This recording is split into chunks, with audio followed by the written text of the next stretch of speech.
Hi there, this is Pride Weekly.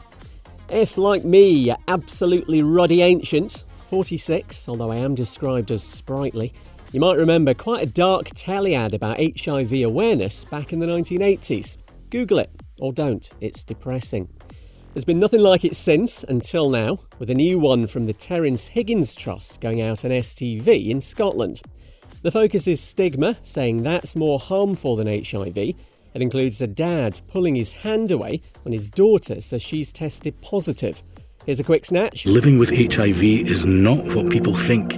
One pill a day means that it cannot be passed on, and you can live a healthy, happy life, just like anyone else. Only a third of people in Scotland say they'd be happy to kiss someone with HIV, even though there's no risk, and nearly half would feel ashamed to have the virus.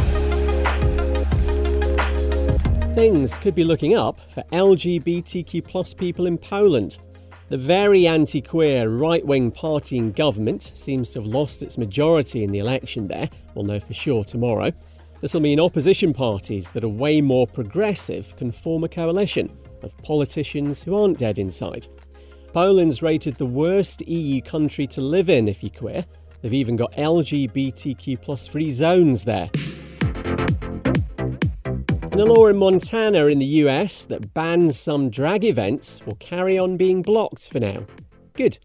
There's a lawsuit against it ongoing, and while that process continues, a judge has ruled an injunction should stay in place. Right-wing politicians there have gotten themselves in a bit of a tiz about drag, the poor loves, saying it's indecent and they need to protect children. How many kids must have been corrupted by the sight of Christopher Biggins in Panto? It just doesn't bear thinking about. India's top courts ruled it can't legalise same-sex marriage because this is up to the country's parliament. But the government there's dead against, so there's that. Something a bit more positive though, at least. There'll be a panel set up looking into giving more rights to queer people. Abhay Dang's among those behind efforts to get same-sex marriage legalised. He tells the BBC he's not giving up. We were very disheartened and deeply disappointed. There is a fight ahead of us. We are living in a democratic country, and in a democratic country, the fight is never over. Gay sex was decriminalised in India just 5 years ago. Australia's Human Rights Commission's knocked back a request from the Lesbian Action Group to exclude trans women from its events. They wanted a 5-year exemption from the country's anti-discrimination laws. It means a lesbians-born female event can't now happen. That's a big ol' shame. Boo-hoo. The planned gathering's been called cruel and divisive by LGBTQ+ groups. And, you know, if you want to bypass anti-discrimination laws, it just feels like you're on the wrong side, to be honest. And jog on, Joe Lycett. Step aside, Sarah Millican. There's a new comedian in town. It's Nick Buckley who's running to be the mayor of Greater Manchester, and you are absolutely going to wet yourself when you hear what the right-winger's gone and done. He's claimed he's now Nicky and asked to be elected as the area's first ever female mayor with the hashtag trans rights are human rights. And a fun fact, an anagram of Nick Buckley is bigoted cretin. You don't need to check that, I would never lie to you.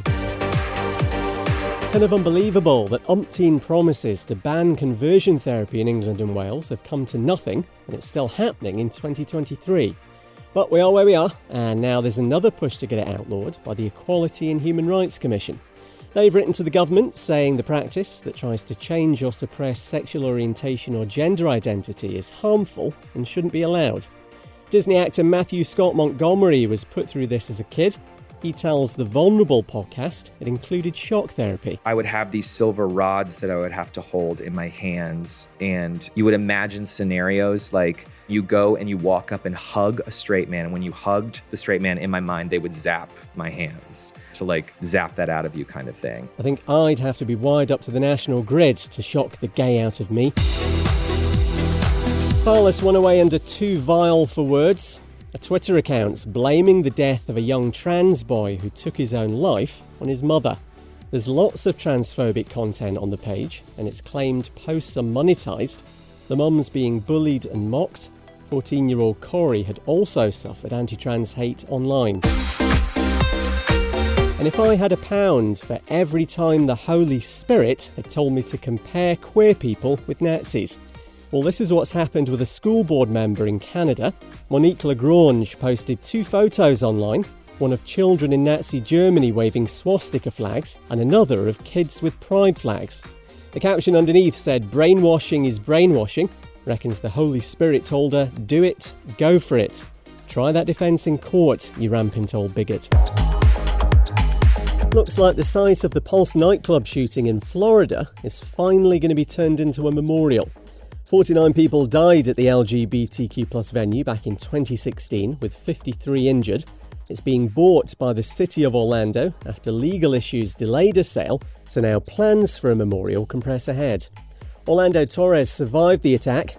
He tells Fox 35 the structure of the club should stay in place. Some people just feel that leaving that building up is just a sad reminder of what transpired there. My thoughts of it, that when we go through there, we walk through the parts of that building that we can share our memories with whoever comes along with us. The mayor of Orlando says he'll work with victims' loved ones to create the memorial.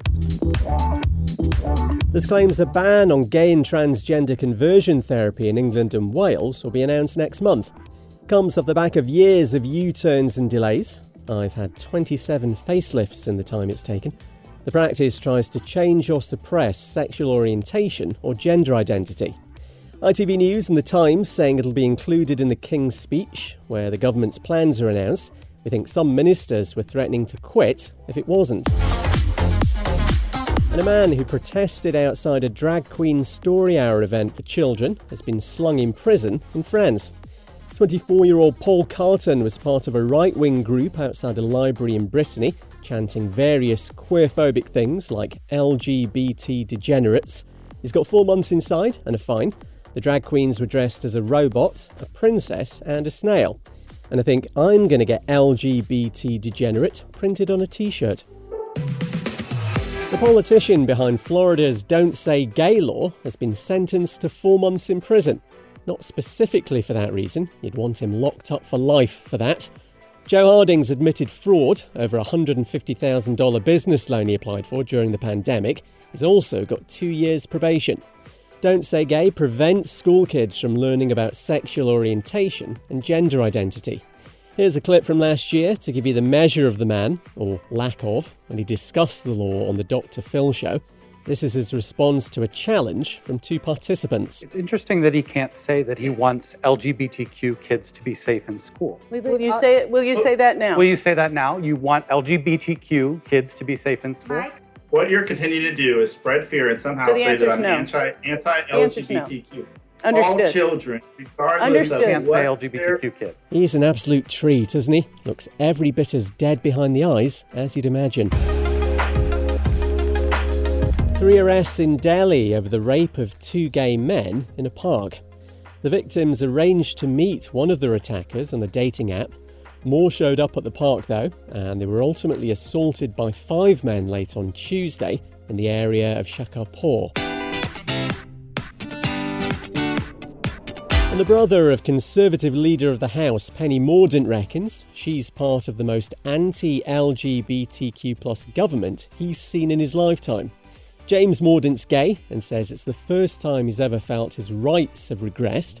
He plans to vote Labour at the general election and calls the Tories homophobic and transphobic, maintains he's still on good terms with his sister though. I'm Kev McGrath, see you Monday.